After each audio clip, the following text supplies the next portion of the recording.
I'm like a scapegoat now, living in an open prison. I can't go to my home to see my parents. Even here, I can't do anything, like no job. I can't involve myself with any business or anything.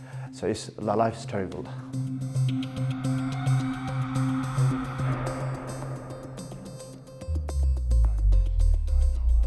I came in this country in 2009 as a student.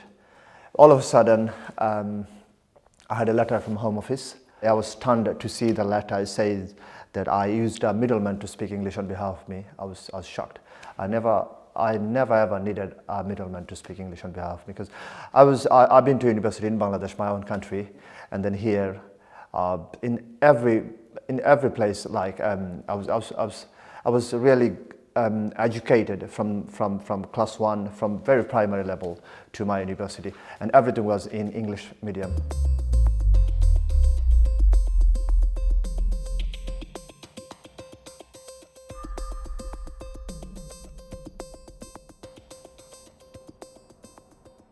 I had done IELTS with 8.5 speaking bands, which is almost flawless. I have done PTE, and I like diversity, and I thought I'll do TOEIC as well.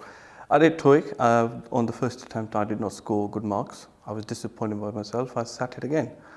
The second time, I scored a flawless 200 out of 200 points on the speaking part. The test was fine. It was just like a normal test.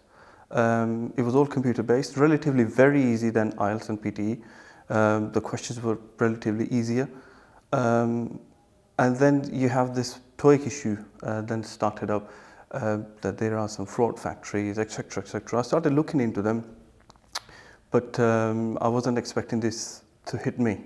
The individuals who have been caught up in this have included, without question in my view, innocent victims. And I have actually seen on occasions the evidence that has given rise to this allegation, and it's identified the wrong college at which they're supposed to have undertaken the test. It's identified the wrong nationality of the person who's being accused.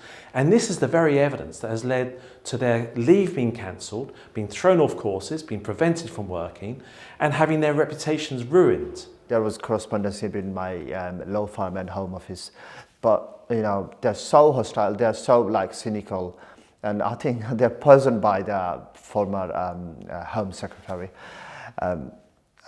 Very unfriendly environment in Home Office regarding foreign students in this country.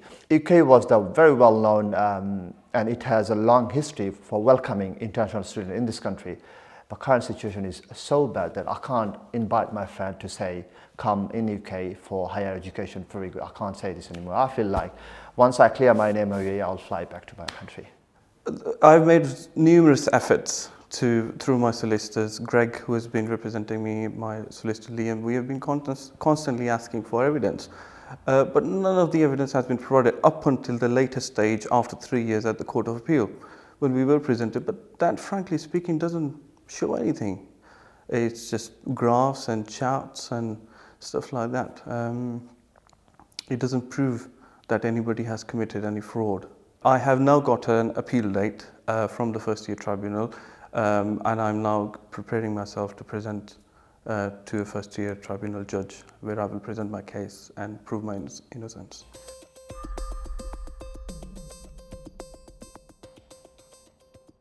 I think there's a growing hope now, maybe with this change that's supposed to be happening within the Home Office, that situations like this will be reviewed, and that simply individuals will be given an opportunity to be able to respond and answer the charges that have been made against them. And there is, I think, a hope that that might be now something that might be on the horizon. But I'm still staying in this country just to cross my name out from this outrageous allegation. Once I'm done with UK.